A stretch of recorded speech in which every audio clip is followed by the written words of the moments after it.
నిడదవోలులోని మంత్రి కార్యాలయంలో 33 మంది బాధితులకు 30,94,913 విలువైన సీఎంఆర్ఎఫ్ చెక్కులు, ఎల్ఓసి పత్రాలు మంత్రి కందుల దుర్గేష్ అందజేశారు.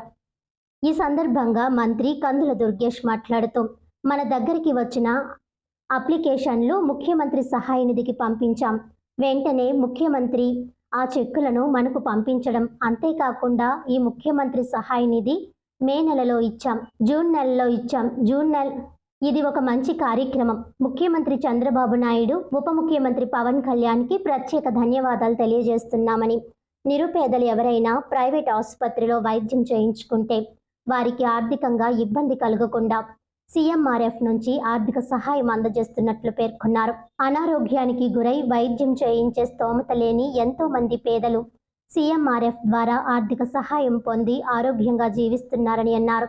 పేద మధ్యతరగతి ప్రజలకు ఆపత్కాలంలో సీఎం రిలీఫ్ ఫండ్ వరంలా మారిందని, ప్రజల ఆరోగ్యానికి కూటమి ప్రభుత్వం భరోసా కల్పిస్తుందని అన్నారు. ముఖ్యమంత్రి చంద్రబాబు నాయుడు పేదల ఆరోగ్యం పట్ల ప్రత్యేక శ్రద్ధను చూపుతున్నారని తెలిపారు. పేదల సంక్షేమం విషయంలో సీఎం చంద్రబాబు నేతృత్వంలోని కూటమి ప్రభుత్వం వెనక్కి తగ్గడం లేదని స్పష్టం చేశారు.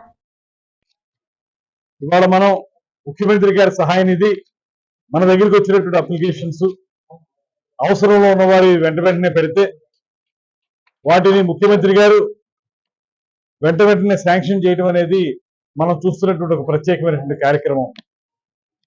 మేలో చెక్కులు ఇచ్చాం, జూన్లో ఇచ్చాం, జూలైలో ఇస్తున్నాం. ఇప్పుడు ఇలా చూసుకుంటూ ఉంటే ఎప్పుడు మనం అవసరంలో ఉన్న వాళ్ళకి సంబంధించినటువంటి అప్లికేషన్లు తీసుకెళ్లి ముఖ్యమంత్రి గారి సహాయ నిధి కోసం కోరుతున్నామో వెంటనే వాటిని ప్రాసెస్ చేసి చెక్కులు పంపిణీ చేసేటువంటి కార్యక్రమాన్ని చేపడుతున్నటువంటి ముఖ్యమంత్రి గారికి ప్రత్యేకమైనటువంటి ధన్యవాదాలు తెలియజేస్తూ, అదేవిధంగా ఉప ముఖ్యమంత్రి పవన్ కళ్యాణ్ గారికి ధన్యవాదాలు తెలియజేస్తూ, ఇవాళ ఈరోజు ప్రధానంగా 30 సీఎంఆర్ఎఫ్ చెక్కులు ముఖ్యమంత్రి గారి సహాయ నిధి నుంచి 30 చెక్కులు ఇస్తున్నాం.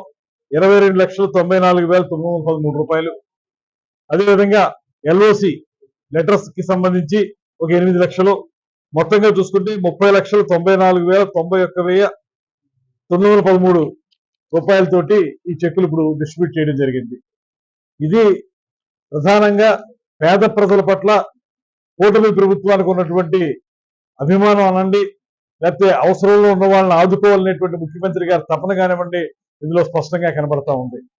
వీరందరూ ఆర్థికంగా ఉన్నత స్థానంలో ఉన్నవాళ్ళు కాదు, దారిద్ర్య రేఖ దిగువ నివసిస్తున్నటువంటి వారు. పెద్ద పెద్ద ఇబ్బందుల్లో ఉన్నప్పుడు వారికి ఆర్థిక పరంగా చికిత్స చేయించుకునేటువంటి అవకాశం దొరకదు. అలాంటి సందర్భంలో ఇవాళ ముఖ్యమంత్రి గారు ఇచ్చేటువంటి ఈ సహాయ నిధి నుంచి ఇచ్చేటువంటి కార్యక్రమం వారి కుటుంబాలకు ఎంతో ఆసరాగా నిలబడుతుంది.